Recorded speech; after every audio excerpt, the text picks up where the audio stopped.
All right.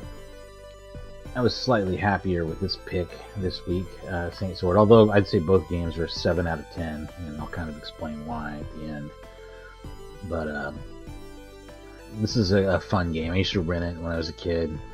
Um, I didn't. I guess the box art probably drew me into renting it because it was very cool looking, like I'd mentioned in the description. But I doubt I paid very much attention to the box art because I thought that this was a woman, like this character that you control in this game. He has a fairly large breastplate, and you transform into a merman at some point, but they don't show him topless, which makes me think, made me think that it was also that she was still wearing the breastplate. But yeah, this sprite is actually a guy. I didn't realize that, I think, growing up. But I rented this game like 2 or 3 times. I really liked it. I still do. The reason why it's not great is because the hacking and slashing control is real clunky and has some pretty iffy hit detections. And actually, iffy control pulling is really the biggest problem. Sometimes it just straight up doesn't want to read a jump, and you'll see me doing little pre-jumps a lot of times before I try to make a jump. But even sometimes that doesn't get it. Like I'm trying to figure out what the timing is on it responding to the button, and it's just a little goofy. Not horrible, but definitely noticeable compared to Taito's other hack and slashes on the Genesis. But this is a more fun game. Like the actual game's better. I like it better than Cat Ash. I like it better than which Cat Ash I know was developed by Cycling Software, the same people who made this for Taito. And I think they probably did Rastan Saga 2 as well, which is a really Cat Ash and Rastan Saga are really good ports. Rastan Saga 2 is of course a fairly shitty game. Cat Ash is a great game, but they used a small cartridge, so they ended up cutting a little too much content on the Genesis. 2 of the 4 playable characters is gone. 2-player is gone. So, anyway, this game doesn't have anything to compare to. It's an original title for the Genesis and Mega Drive, and it's pretty neat. Before I jump into it, I'm also going to go ahead and talk about, because we're at that point now, talk about next week's text picks, which are going to be Super Empire Strikes Back. It's time to pick that up again. I had a ton of fun playing Super Star Wars. What little I played of Super Empire Strikes Back makes it seem quite a bit more frustrating, so I don't know if I'm going to like it as much, but we'll see. Maybe I'll get past all that. Or maybe I'll be stuck on the first level of it. Who knows? You never know with this stuff. And then the other game next week is Terra Diver, also known as Sakyo Gorentai, but I don't try to pronounce things in Japanese because I'm sure I'm doing it horribly.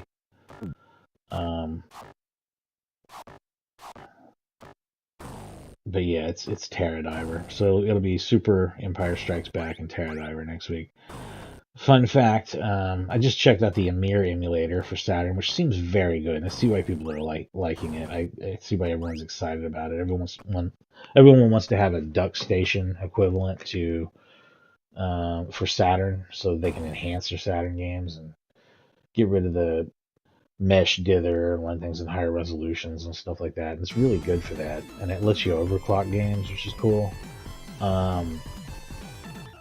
But Terra Diver was like the first thing I was planning to play, and I was like, hey, let's try this new emulator, and it doesn't work. It has a bunch of corrupted text all over the screen.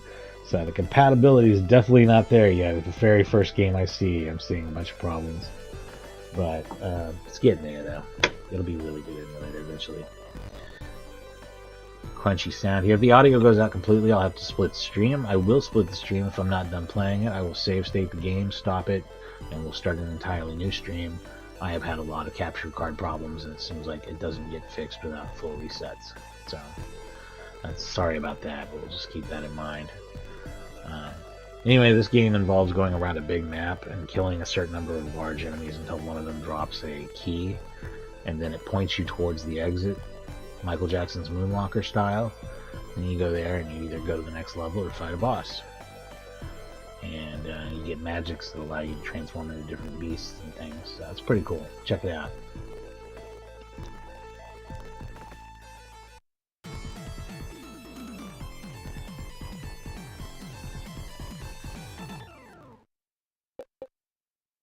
Oh, and it's only got a normal and hard difficulty, and you can turn it up from 3 to 5 lives and continue all you want, but I'm not going to do any of those things.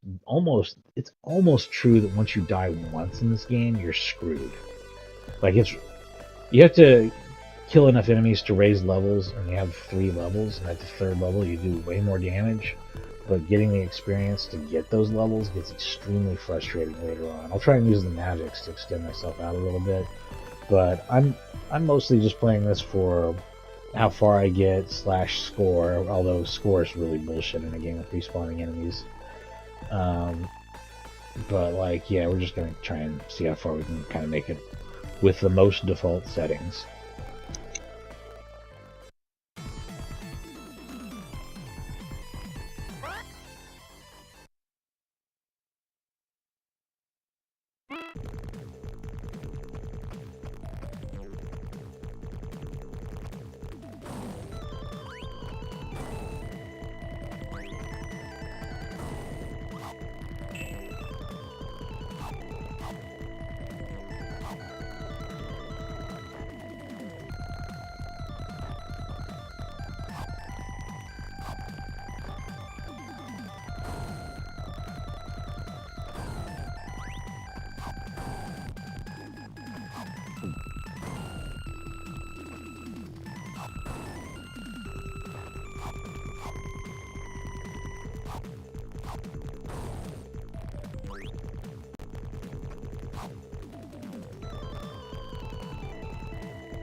Well, I certainly hope I don't have to get out of the water over there because I cannot. Something seems broken here. There we go. Only works if you're at ground level. Weird.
Take a quick break here. Notice a lot of this game's levels are caves and dungeons and more caves. It's very brown and gray. A lot of people find it a bit too drab. I actually think it looks nice, much more so on a CRT. I'm not one of these people who thinks that every game's art was designed to be perfectly blended on a CRT and it looks like dog shit otherwise. But I do enjoy a nice CRT or CRT filter on certain systems and particularly on certain games. This is one of those games that really does benefit from it. If you're playing on an emulator, I recommend using Slang's CRT Guest Advanced filter, which looks very clean and very much like this should. But yeah, not since a comparable game on this would be like Super Castlevania 4. That game really benefits from a CRT as well. Some games do and some don't, but this is one of those games. So if you're looking for something to show off your tube TV, check it out. I'll be back in just a second. Thanks for watching.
Alright, here we go. We're getting about as far as I've gotten. I think I've gotten to the 6th level, probably. So we'll see how it goes.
Well, the dying has begun. I wasn't paying attention. I should have healed myself. But having died once, I mean, everything goes terrible. We'll see if I can get my level back up, and I'll try to use the magic to maintain my health. Oh, also, I've never been this far in the game. I should point that out. I never made it quite this far in practice. I didn't realize that the dragon meat was so helpful and how important it was to use it from that point on. And now that I do, that's kind of a game changer. What does this do? Hang on, I have a list of all this crap somewhere. Let's take a look.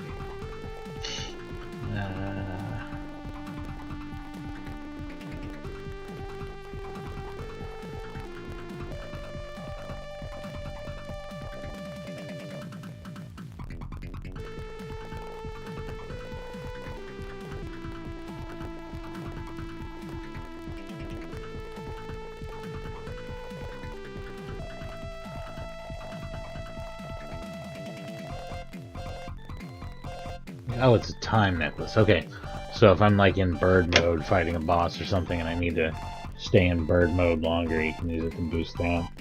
That's not bad. All these have their use, but this is extremely useful.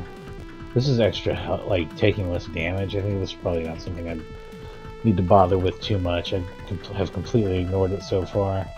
And, or one of these freezes all the enemies. Yeah, this freezes the enemies and this destroys them, or vice versa. But it only works on small enemies, so it doesn't really matter. And this game has a very clear small and large enemy distinction. Only large enemies drop keys. It's kind of randomized or something. Anyway, the mirror, what it does is it gives you one extra of every transformation. So you can convert magic into transformation forms if that's something you need to do. So they're all pretty useful in their own way. And of course there's the distance shot, which you saw is basically necessary on certain parts. Anyway, let's check out this new level.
making it a lot further here than I thought I would. I guess from level 4 on, every level has 2 parts. The first 3 just have 1 part.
This will be the last time I can heal for a while. I'm not getting enough magic now.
freaking out, man.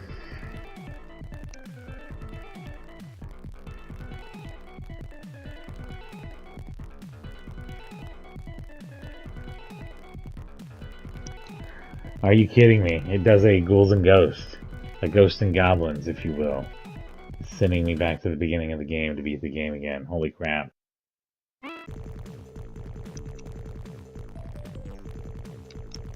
And the color palette's changed this time and it looks later. That's awesome. This game's cool.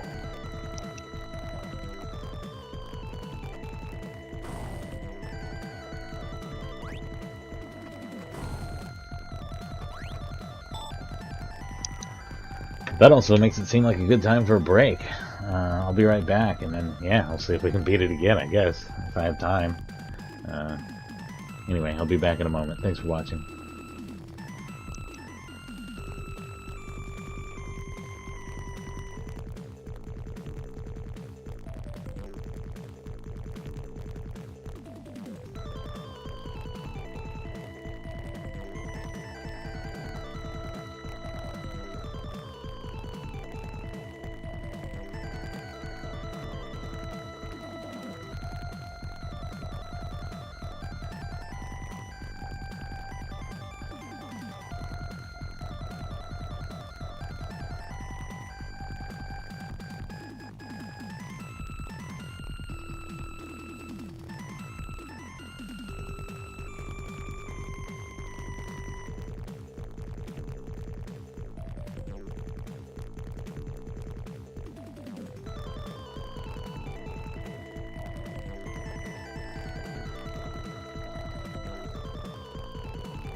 have a little less than 70 minutes left.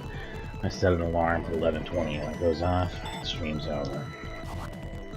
So I probably won't be able to finish it, but I might do a part 2 of this. I might even do a part 2 of it today. I'm having a lot more fun than I thought I would. I'd still probably rate this game a 7 out of 10, which is interesting.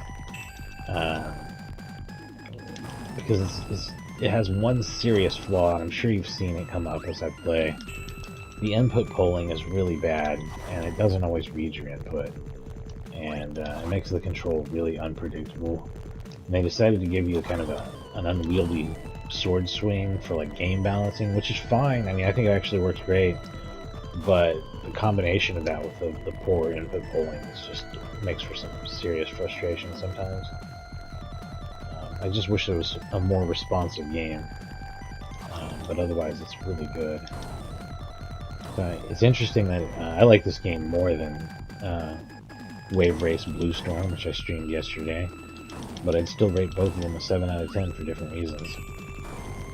Wave Race, it's an exact opposite situation, in fact, where Wave Race is this technically polished, technically impressive game. It's very slick, very good controls, really, and very good physics and all this. But there's not much there as a game, and it just gets boring really quick. This, on the other hand, is a really fun and engaging game design that keeps me totally hooked and playing it. But is a technically clunky mess that barely responds to my controls too. So, you know, it's charming though.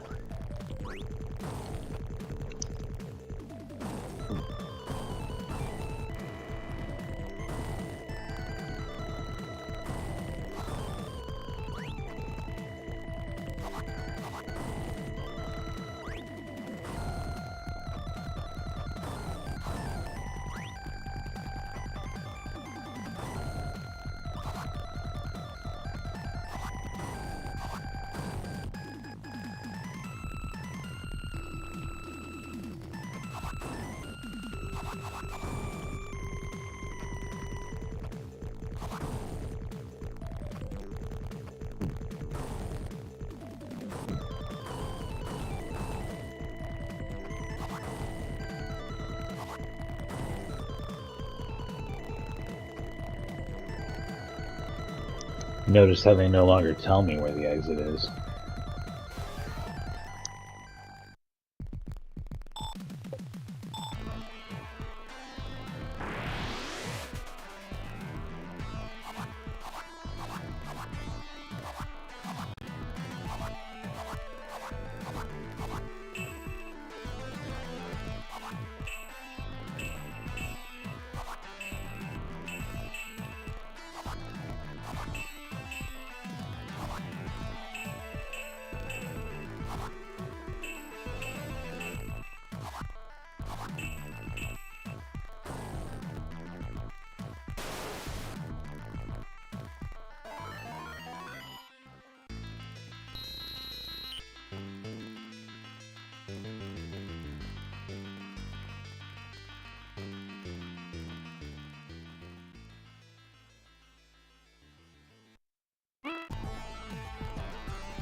I do believe that is my record for finding a key.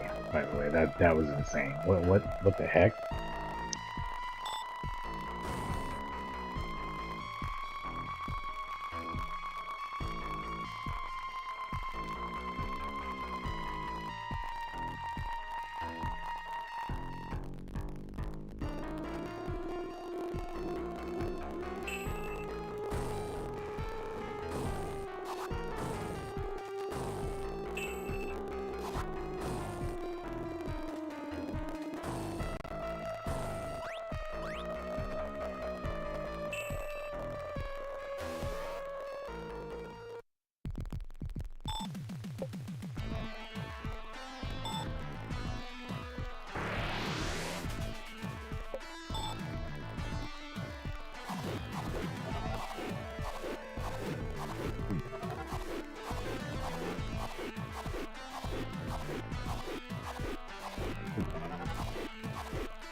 I actually don't remember where the exit is on this level, and then them changing its color I think is just throwing my mind off even more somehow. I'm like actually lost.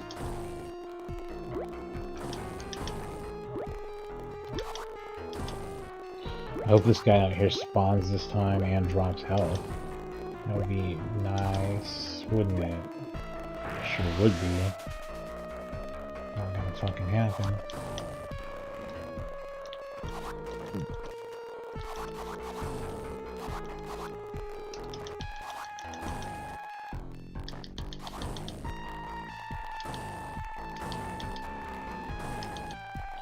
I think this actually is where I want to go. No. I'm wrong.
Yeah, I don't remember my way out of here. This might be about where I have to wrap it up anyway. But I don't know. I used to know how to get through here. Remember? I sure as hell don't.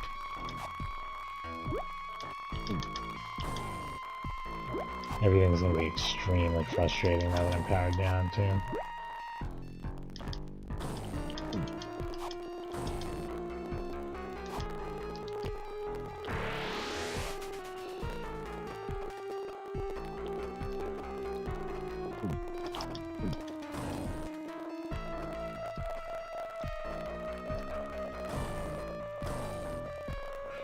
So one of these floors from where I'm standing about right now, I feel like I don't remember.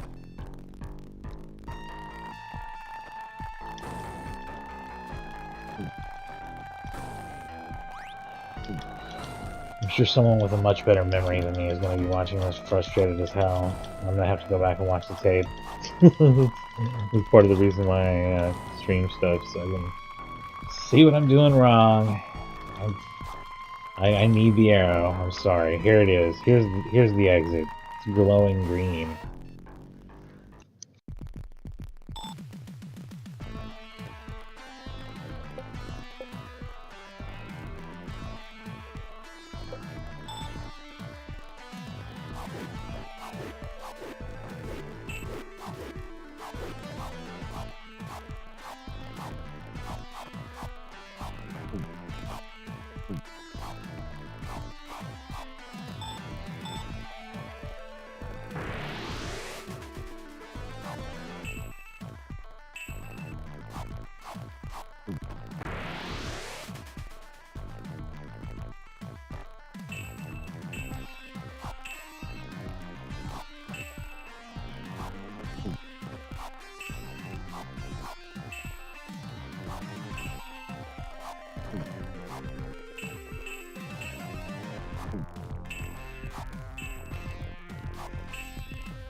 Well, that's really interesting. I didn't actually lose to the boss. I lost to the maze.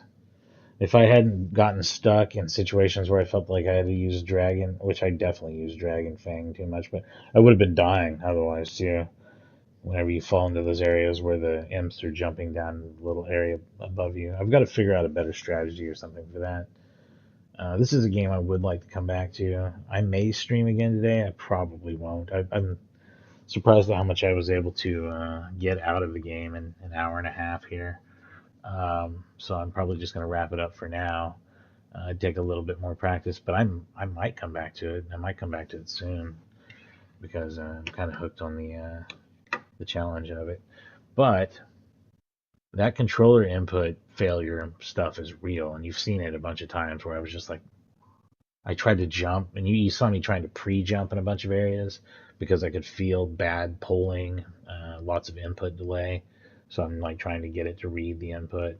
This was something that I thought was like, I accused a lot of games of this when I was a kid, but this is a game that actually has that problem, and it sucks. It drags the game down more than a couple notches.